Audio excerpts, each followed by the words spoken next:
essentially retirement planning, when somebody might ask themselves, okay, how much do I need to retire? What is my retirement going to look like? There's a formula, right? And like you said, some of it's intuitive. All right, you got to cover your basic needs, right? And then you have this emergency buffer, long-term care, and then you have whatever's left over. What I find is the aging and long-term care, all of this stuff we're working off of a ton of assumptions. We're working off of, Absolutely. but the aging and long-term care one to me is the hardest one to really nail down because there's so much variability in potential need or not need. And then there's insurance versus self-funding. And then, I mean, a lot of it is determined by how much resources somebody might have, right? Because, I mean, if there's just, unfortunately, some people might be limited, right? And in that case, you can only do so much.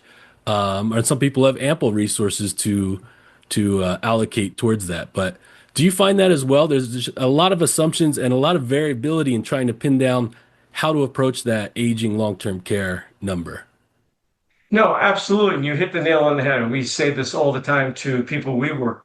By far, the hardest calculation to make is the SEAL reserve, savings for emergencies, aging, and long-term care, Mm. because of the variability built into that. And the case, and we have to sit there and often talk to people and get them to understand. And with a couple, husband, husband, wife, whatever they may be, as a couple, that's the riskiest time. After the death of the first spouse, it's much easier to satisfy the long-term care needs for the surviving spouse. So it's always at the couple level where it's much more difficult for a variety of reasons that would become a whole separate show. But if you stop and think about it, it makes sense. And I often tell people the piece of software that we're going to need to be able to project your long-term care needs and costs hasn't been invented yet.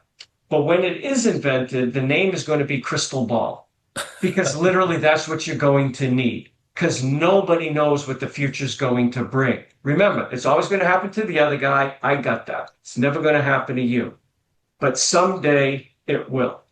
And I just don't know when and to what degree. So yes, when you put money aside, especially under my approach, you hinted with what I call the see-through portfolio. And that is if you entered retirement with just a big $2 million portfolio, and I pull some of it off for we call it your minimum dignity floor, Mm. saving, which is the food, utilities, transportation, housing, and healthcare. Once I pull that off, then I go in and we start looking at the buffer, which is the savings for emergency pot, aging expenses. People don't think of this. It's not long-term care. And sometimes long-term care insurance gets a bad rap because people don't understand the difference between normal aging and truly needing and qualifying for long-term care. Not being able to cook or clean your house anymore or do chores that you used to do, or difficulty seeing that you have to have glasses on or put a hearing aid in, or you walk really slow with a cane. That's aging. And long-term care doesn't cover that. But you have to. So that's why I keep aging as a whole separate expense. Now, many of our clients will say, hey, Jim, this fund number you have for me, that's how I'm going to cover my aging. I'm not going to dedicate money to it. Because in their eyes, mine included, when I used to always, I have 10 acres of land in Colorado. I forever used to do all the landscaping around it. Not so much anymore. My back hurts. I can't bend down as much anymore. My body is changing. So when I pay $1,000 to someone every fall to come in December when all the leaves have fallen and clean it up, that's fun for me. I don't have to do it. So aging expenses can be funded from your discretionary fund, or you can specifically earmark assets to them. But it's that L in the SEAL reserve, long-term care.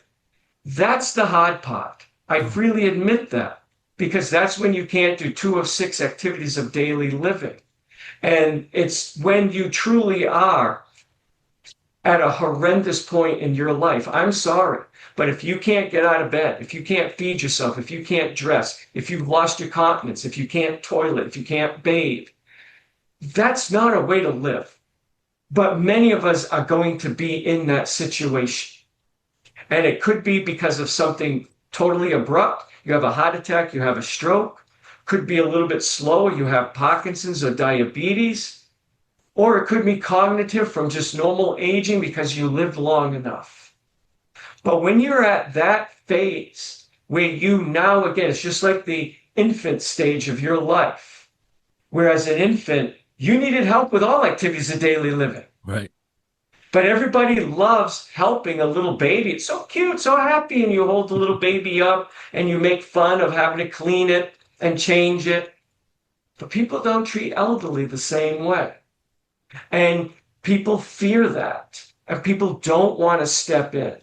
And yes, sadly, the people who didn't save for it and have to go in a Medicaid bed, that, in my opinion, doesn't employ the best people to be working in that place.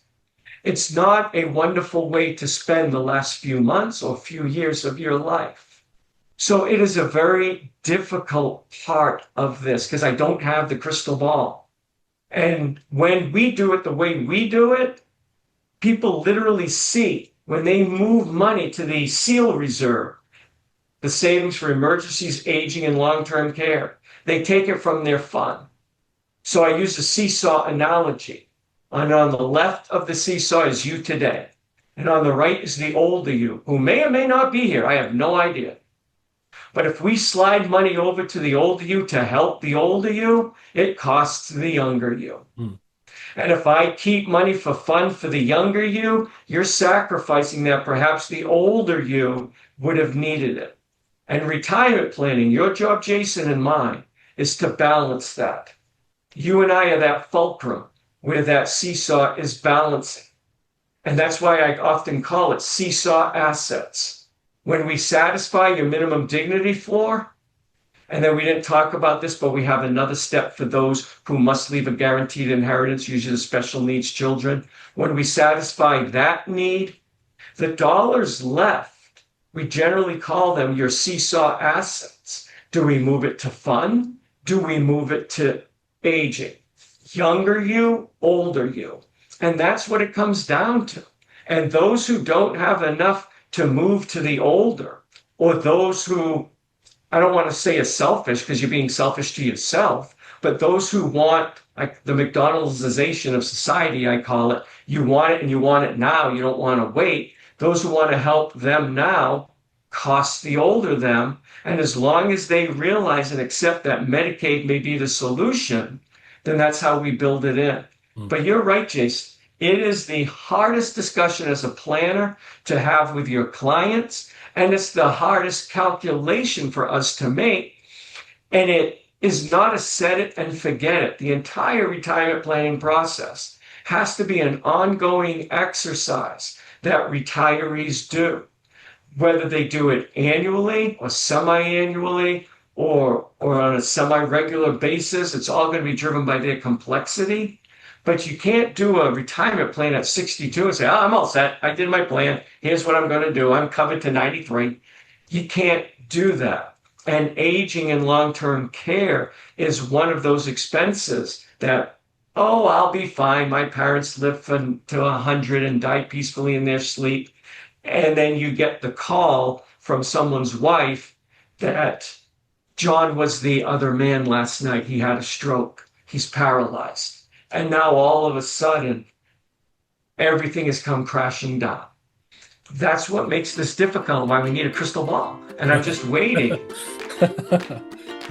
Yeah, hopefully eventually we get it. But I think The opinions and statements presented on this show are for general information only and are not intended to provide specific advice or recommendations. Never make any investment or financial decisions based on information offered on this show without first consulting your financial, legal, or tax advisor. All economic and performance information mentioned on the show is historical in nature and is not indicative of any future results. All indices mentioned on this show are unmanaged and cannot be invested in directly. All information is believed to be from reliable sources. However, we make no representation as to its completeness or accuracy. Lastly, all opinions opinions expressed by Jason Katita and any guests on the show are solely their own opinions and do not reflect the opinions of or are endorsed by ToBA Financial. For Jason Katita, investment advisory services are offered through ToBA Financial LLC, a registered investment advisor offering advisory services in the state of Hawaii and in other jurisdictions where exempt from registration.